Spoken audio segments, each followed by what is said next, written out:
Eating Mr. Noodles for a couple of months after a vacation is probably not your idea of living your best life. And this strategy has talked me out so many purchases in the store.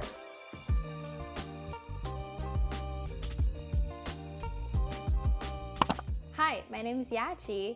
I've set a goal to save at least $10,000 a year. So let me share with you the 6 strategies so you can also save money without sacrificing the fun in life. You know what? Strategy 6 is a game changer, so please make sure to stay till the end. Budgeting can be challenging. I know. Having a rough month can be discouraging and lead to giving up. You might think that you can simply keep track of your budget mentally, but often that's not the case. The reality is that budgeting is essential for achieving your financial goals, and it is a highly beneficial tool that anyone can learn to utilize effectively. Strategy number 1. Sleep on your big purchases. If it's not something that you need, take a week or so to think on it. While you're thinking, I want you to answer these 4 questions. Does this purchase require a payment plan that will mess with your budget? Does this purchase require you to take out money from your saving account? Does this purchase will benefit you day-to-day life? Is this benefit worth the cost? You have to understand that the benefit we're talking about here is to make sure the item you're purchasing is adding value to your life, not a stress on your budget. If after a week or 2 you forgot about it, that's a pretty good indicator that you didn't really need it. Strategy number 2. Never spend more than you have. Going into a debt can create a difficult cycle to break.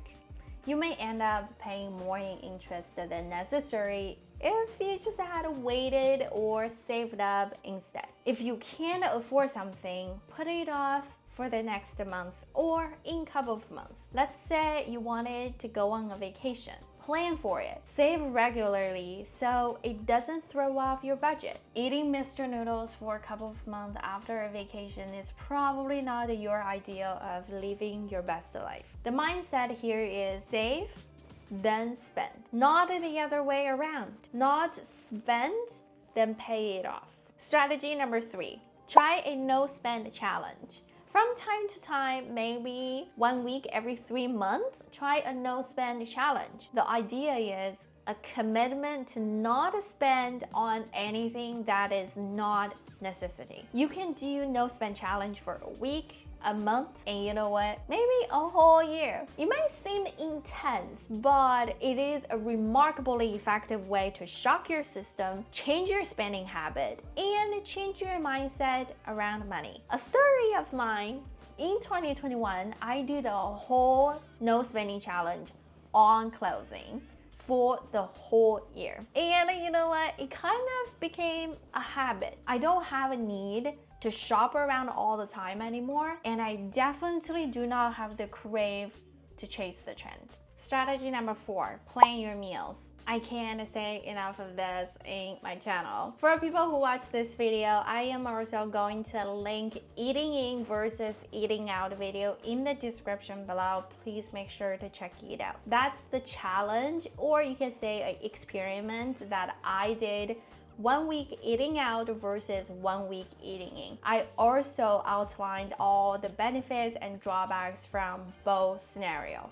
Please make sure to check it out. So, planning your meals and sticking to a grocery list are some of the easiest ways to keep your money in your pocket. By planning what you need for the week, most of the time, you won't overbuy items that will go bad in your fridge. And you know what? Do not ever go to a grocery store with an empty stomach. It's not gonna do you any good.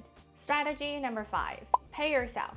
Make sure to save money on your payday by putting some money aside for your bills and yourself. Prioritize putting money into your savings before spending, so a future you, well, thank you. Small amounts can actually add up over time and help you to achieve your financial goals. Whether it's a vacation, car repair, or even in the future, a house. Remember, pay yourself is essential in valuing your hard-earned money.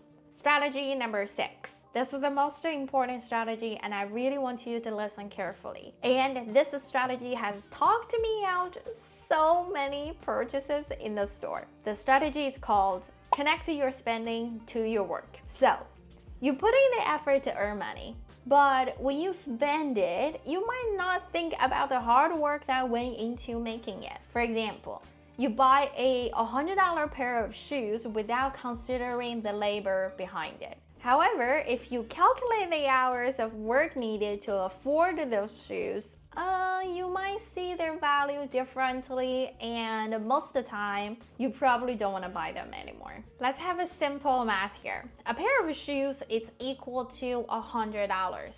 And $100 is equal to 4 hours labor times $25 per hour. In this case, we are going to assume that you get paid at $25 an hour for your labor. So if money doesn't exist, you will have to work 4 hours in order to receive that pair of shoes. Would you like to work 4 hours of your job in order to get that pair of shoes? Think about it. Those shoes are not just $100. They actually represent 4 hours work. Looking at your expenses this way can really help you to change your perspective related to money. Budgeting is not just about discipline. It's a tool that actually helps you to reach your goals, do what you want to do in life, and live the life that you want to live. So let's keep it fun. And by keeping it fun, please make sure to subscribe my channel. And if you liked this video, please hit that like button.